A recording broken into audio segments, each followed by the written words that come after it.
के रूप में भगवती सती का जन्म हुआ। हिमाचल के 100 पुत्र हैं और 2 पुत्रियां हैं। हिमाचल के 100 पुत्र हैं और 2 पुत्रियां हैं। बड़ी पुत्री का नाम गंगा है और छोटी पुत्री का नाम पार्वती है। और 100 पुत्रों में जितने पर्वतों के आप नाम जानते हैं वो, लेकिन सबसे बड़ा पुत्र हिमाचल का मैनाक है। मैनाक का पुत्र मैनाक है, जो समुद्र में छिपा था सुवर्ण में, जिसको हनुमान जी ने स्पर्श किया। तय मैनाक हो ही सिरन, तो ये पार्वती जी के भाई लगते हैं। भगवती पार्वती के रूप में प्रकट हुई।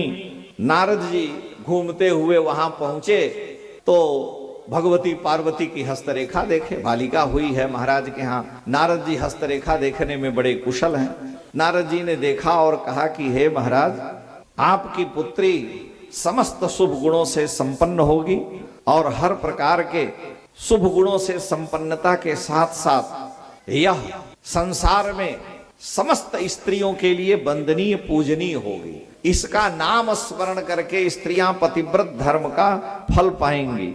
लेकिन कुछ इसके हाथ में रेखाएं उल्टी हैं। नारद जी कुछ बताते भी हैं तो लगता है कि डर लगेगा।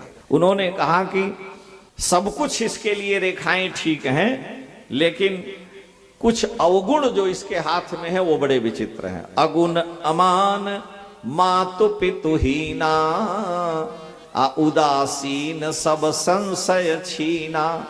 इसका जो पति होगा वो अगुण होगा, उसमें कोई गुण ही नहीं रहेगा। दूसरे अमान होगा, उसका कोई मान सम्मान नहीं।